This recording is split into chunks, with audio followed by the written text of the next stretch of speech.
What are the various payroll statutory remittances that each organization should be aware of? So when it comes to statutory remittances, what are the critical parts that each organization should be aware of, and as payroll professionals that you should know about? So payroll statutory remittances. So the payroll statutory remittances, when it comes to statutory remittances, before I go into them, it's critical for you to know the difference between gross pay and net pay. So when we talk about gross pay, this is all the earned income by an employee at the place of work before any deduction. The deductions can be statutory or personal. So when we say statutory deductions, these are deductions that are regulatory in nature. They have a government law or act or decree backing it up. That's why we call it statutory. Personal deductions can be personal loan, so, or salary advance. So I collected an amount before the end of the month. The organization is bound to make a deduction from my salary. So both statutory and personal deductions are critical when it comes to your gross pay or your deductions that need to be made. Then the way the salaries are paid differs. Some organizations pay allowances that are monthly, talk about basic housing and transport, while there are some announced allowances that are annual payments. So take, for example, your 13th month is an annual payment. It happens once in a year, and it's not happening every single part of the month. Your leave allowance for some organization is also annual.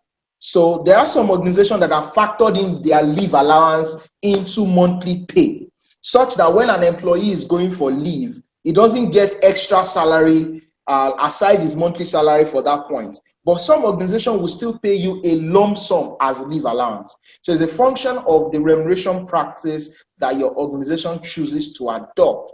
And sometimes it's a function of cash flow for the organization as well. So, and there are some organizations that do what we call quarterly allowances. So there are some organizations that are they have broken up some allowances into quarterly, like take, for example, housing. They tell you that your housing is 2 million in a year, but we will pay the 2 million in the quarterly. So in the first quarter, you may be paid 250K.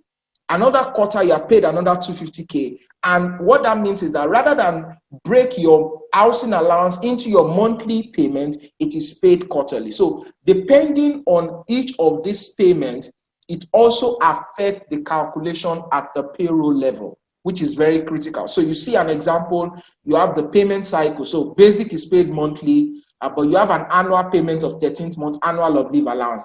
How this is decided for each organization also goes to affect the payroll computation. Very, very critical. Because when you now start to look at the remittances that are available, if you now remove the statutory deduction and personal deduction from your gross pay, then you have what we call your net pay. So that is your take-home pay, basically. It's very critical for me to mention that your statutory deduction has to do with government-regulated deductions, your payee, employee pension, NHF, and the rest. While personal deductions can be loan repayment, can be salary advance, can be AVC, additional voluntary contribution. Aside your normal employee pensions that is deducted from your monthly salary, you can choose as an individual, as an employee, to add additional voluntary contribution to your pensions. It's at your own decision. And when that happens, it is going to be taken as a personal deduction.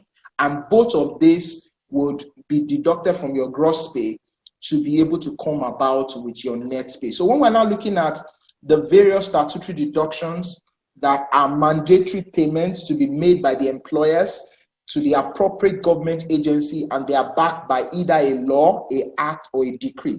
So statutory remittances, when it comes to payroll, are those that are mandatory payment that the employer must remit to the appropriate government. And you need to understand the various categories each of them fall into. So I'm going to be having a table which would break down each of these now. So number one is payee, personal pay as you earn. That's your payee, pay as you earn, payee. And it is backed by your PICTA 2011. That's the most recent backing of your PICTA. Then this is the applicable rate is defined by the tax table. That we will look at in a few minutes. Now, when it comes to when must payee be deducted and remitted, as soon as salary payments are made, 10 days following the month of deduction. So if you pay salary on the 25th of the month, it is assumed that you have made the deduction. So it's a withholding tax, meaning you withhold it from the employee's salary and keep on behalf of the government, then remit to the Internal Revenue Service of the state of residence of the employee. So 30 days from the point of deduction of your payee, it has to be remitted. Secondly is your pension. It is supported by the Pension Reform Act of 2014. That's the update to 2004. And the new update is that 8% of your basic housing and transport is your employee contribution, and your employer must match it with 10% of BHT. That is the employer contribution. Now, the remittance of your pension must be made 7 days after salaries are paid. So similar, payee is 10 days. That's a 10 days allowance from the date of payment. At this point, this is where finance tends to be sure that all the remittances are made.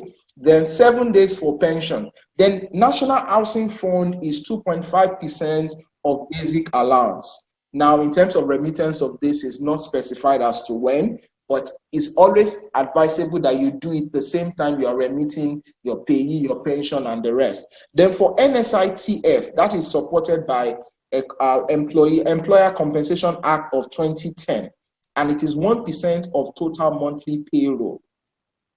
And that deduction must be made not later than the last day of the month. That it has to be made monthly.